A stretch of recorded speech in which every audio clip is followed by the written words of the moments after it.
SMTV.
no moye Nkasa Herbal Center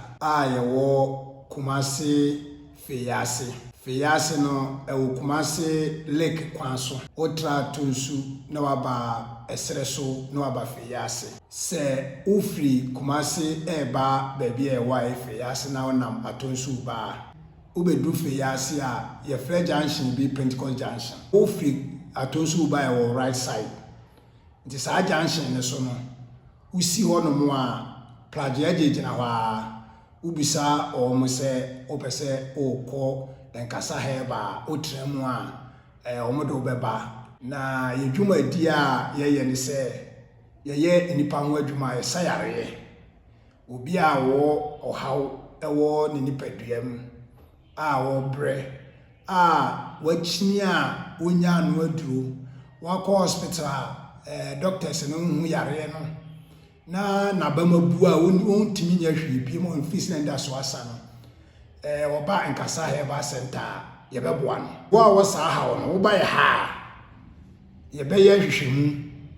na ye hu yare a ye ha no na ya boyare ndin a chew se sa yare we ye honhom yare nti ye de ne nya honhom asem a ye beka adanse enim ana honhom bebi wom ote asase so na yare haw na wo bre wakọ asole ahodo wakọ hospital ahodo de waye bia na obama bugu nim se oni enda so biem wo sa nipa no enda so ne Nkasa Herbal Center se wo ba ha Nkasa Herbal Center ebe yi wo haw afiri so enye kasa keke wo de bra enunti na edin ye Nkasa Herbal ye nwuma no ne kasa adanse ewo mu ma oni padua no ba nti bra Nkasa Herbal Center ubenya ayaresa eye Nkasa Herbal eye yaresem no baabia ya ho odi gina pa ye honhom yare de ho na ya ho odi gina efri se yare bia ewo wiase ne honhom de wo nti wo de yare bia na wo de etisenten kura na hawa wo de bra oba ye behwe se honhom yare e beka cho se honhom yare na de bitima na ya aboa se nya honhom yare so beka cho se nya honhom yare se no da nchen a diabetes ye ho adwuma eye wosa typhoid stroke ye ho adwuma no kura de wo ba no be konchia stroke wo de stroke bi a chi bia no bra be hu Nkasa Herbal fo mo ba ye be ho adwuma ama Nkasa Herbal nso ye da ye de adwuma ye adwuma adwada ebenada ukuada ye nya adwuma ye adwuma ya wada efiada ena memreda adwada ene ebenada no ye start adwuma na ngotwe 8 o'clock na ya pon 5 o'clock eye ya wada ene fiada ye start na ngotwe 8 o'clock na ya pon 5 o'clock memreda de ye adwuma free anopa 8 o'clock opem awia 12 o'clock ti yare bia ye de ye nyi yare ni bi enja bi ebi adekwenti aye kan sa ne se yare ni nyina no spiritual ede wo ho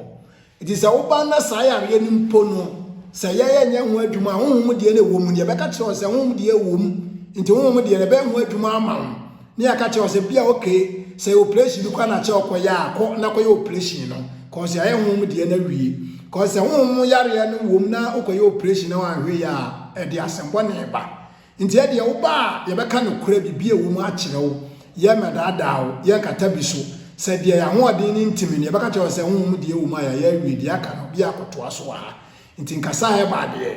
de obi o ha obi a afa na nimhwa ha na oba ono abehu de ha no ye behu de ha obi a so aka kire wo oba me Nkasa na wo ba besimi so mama hwo me ne doctor amwa ha me ama be hwo me na me hu adwuma no nti uba enye ba bia uba ya na uba koya na eje wachidi ebe mo ni taw sa akopem se ebedu mra awa bo se wo ho ato nti wo sa ba ye nchen so a no aba bedane obi a ye ne ye hawo nti se wo fie mpo na ade foforo bi hawo na wo frɛ na boya mane na se sabra ebe mo aba se che ye hwɛ se eye hu masem bi na che ye try ho ye mawa ebe ya ama amo hu se asem na o ka kire ye no ye di hu dwuma nti uba wonye baabi a uba ubetua sika ka se watua sika agu ye behwe wa akopem se wan kasa no bia na be wa bisa afi de wa bre wo ma yen chen biem de nya sa de a ye no be na te sa akopem se nyame nkwa a wo de ama no wakoduru nti e ba bia wo ba ye no bo abusua e be ye baako omo bra omo ni gyefo omo nya ba bi nkọ a omo ni se omo ani da so asa no bla na be hwere ne kodi adanse e kira foforo obi o ha yare ama ne wura ho yare ama ne nka yare ama wiase nye ne de onya kora obeku no sa nipa no ena ye hwehwe wo me sa kira ye kiri kwan no ye wo Kumase Atonsu Feyasi Lake Road udro Feyasi a ose open Pentecost Junction to do Pentecost Junction a prajiafo ho omo junction na so na wabisa wo mo se open Nkasa Herbal Center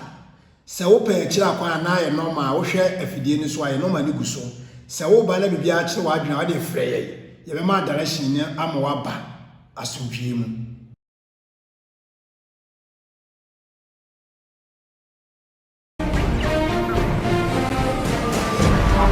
Mpeninsem TV